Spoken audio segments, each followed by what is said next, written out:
Halo semua, di video kali ini kita akan membahas beberapa hal penting tentang akuisisi dalam dunia bisnis.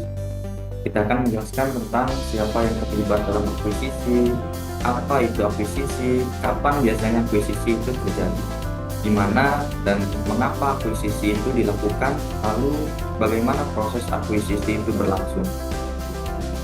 Pertama, siapa yang biasanya terlibat dalam akuisisi? Akuisisi umumnya dilakukan oleh perusahaan besar yang ingin memperluas bisnisnya atau oleh investor yang ingin memiliki kepemilikan di perusahaan tersebut.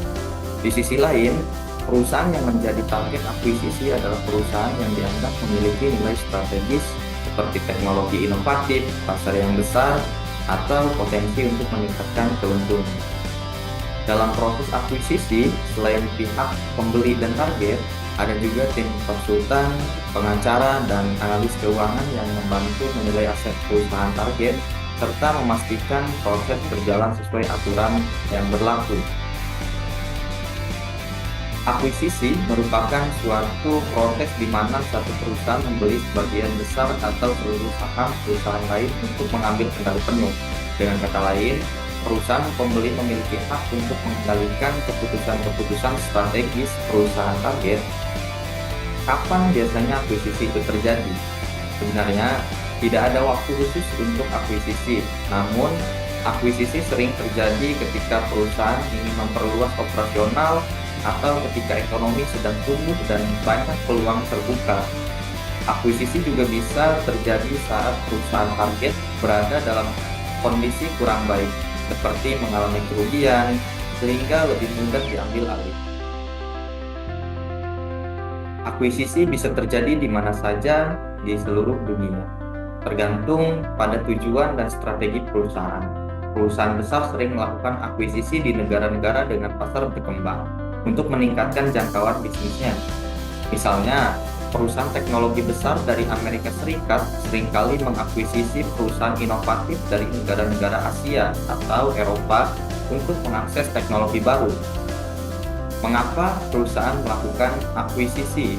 Alasan utamanya untuk memperluas pasar, mendapatkan teknologi atau sumber daya baru, dan mengurangi persaingan.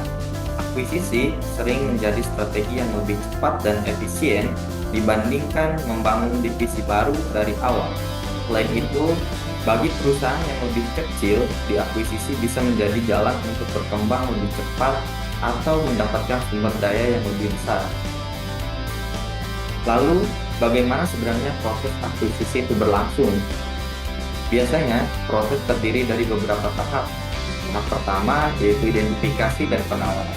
Dalam tahap ini, perusahaan pembeli mengidentifikasi target yang cocok kemudian mengajukan penawaran.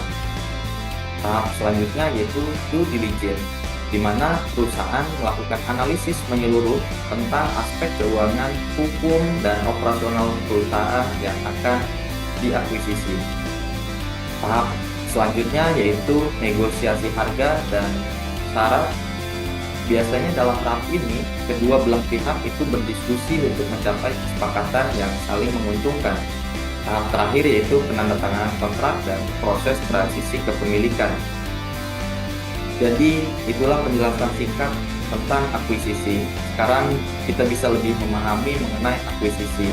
Ada sebuah kalimat yang dikemukakan oleh Carol Loomis, beberapa manajemen bahkan tidak menganggap pembelian kembali sebagai suatu pilihan.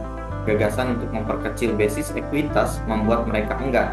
Sebaliknya, kecenderungan mereka adalah untuk menjadi lebih besar, dan hal ini sering kali menyebabkan mereka membayar mahal untuk akuisisi yang tidak pernah menghasilkan keuntungan.